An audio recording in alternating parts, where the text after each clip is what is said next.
Hi, I'm Marty Nimka. Today I want to talk with you about 3 approaches to public speaking. If you choose and use a well-suited approach, it can really make your talks compelling. A talk, even if it's just a 1-minute report at a staff meeting, can catapult a career or hurt it. So the stakes are high. No surprise, that public speaking tops the most lists of fears. The good news is that public speaking is learnable. And it's made easier by there being 3 ways of preparing a talk, so you can choose one that fits you and the occasion well. The first is scripting. If you're particularly fearful, have poor off-the-cuff ability, but are a good writer, a scripted talk may be a good option, at least for starters. It brings the advantage of ensuring that you say exactly what you want to. On the downside, it loses credibility. A scripted talk is transparently canned, unless you're a terrific writer and perform a script like an actor. The scripted talk also leaches chemistry from your presentation. If all that was needed was the content, you could have sent an email. Take, for example, the pitches on the TV show Shark Tank. They're memorized, and they sound it, and they usually don't inspire confidence that they're investable. You have the choice of reading or memorizing your script. Reading it, of course, requires less preparation, and there's no chance you'll forget what to say next.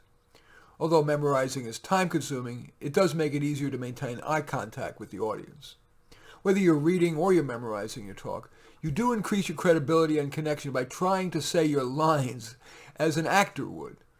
Maybe conversational or inspirational. In an inspirational talk, for example, you're going to use a wider range of pace and volume. For example, you'll slow down and increase your volume when making important points and when telling a story. By the way, audiences love stories. The second of the 3 methods I want to talk with you about in terms of preparing a talk is outlining. And outlining is the most common way to develop a talk, understandably. It ensures logical structure, keeps you on track, yet you retain the human tone that differentiates a talk from an article. Well, here's one approach to outlining. Number 1, picture your audience. If appropriate, ask the person who's invited you to tell you about the audience, including what they're hoping to get from your talk. Inspiration, information on whatever, marching orders. Number 2, what is or are the main points you want to make that they come away with? Especially consider making points that are important that most of your audience doesn't already know. Usually less is more. For example, you might choose to make only 1 core point that you amplify with examples, with anecdotes and statistics. But more often, 3 points is the sweet spot. It's enough variation to avoid redundancy and to give people choices of what to remember, but not so many points that people remember very little from your talk or about you as that compelling speaker. Of course, some talks can be laundry lists and still blow away the audience. Just make the decision consciously. 3, write your key points, just 1 word or phrase for each.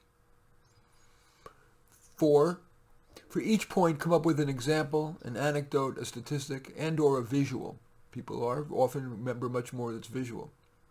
5, have a brief introduction. Often you're going to thank the person who asked you to speak, anyone whose input informed your talk, as well as the audience for taking the time to listen to you.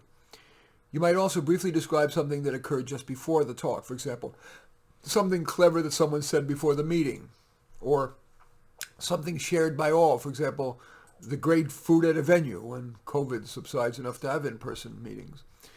Number 6, think of a conclusion.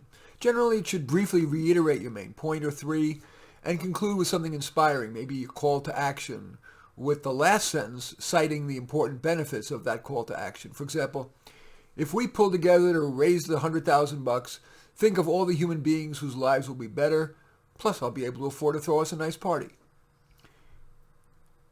Write a few words to remind you of your conclusion's essence. And number 7, write your outline on an index card or 2, all the items that we've just talked about, to keep you on track. Number 8, practice your talk using your index card. You might even try out a tangent or 2, see if it works, if it adds. Practice in a mirror, into a recorder, and or for a trusted friend or a colleague whom you would ask for honest feedback. Don't necessarily accept suggestions. The listener is the consigliere. You are the don. And the final of the 3 methods of developing a talk is pure ad-libbing. Yeah, pure ad-libbing is trapezing without a net. But if you can pull it off, ad-lib talks can be compelling. The audience knows you're not scripted, you're being authentic, which encourages their support. My life's most well-received talk occurred when I was at a reception at Truman State University, and there was extra time to fill, and the president, Charles McLean, nervously asked me if I could talk extemporaneously for 15 minutes. I took a minute to collect my thoughts and to come up with a point or two, and then I just started talking. I'm just going to say that the response was very gratifying. So, you might want to safely try out an ad-lib talk by picking a topic, an easy one for starters, like maybe a hobby or a personal story. Set a timer for 2 minutes and just start talking. See if you assess that with practice, you might want to actually try an ad-libbed talk, even if ad-libbing is just one arrow in your public speaking quiver. Now let's talk a bit about when you're actually there at your talk.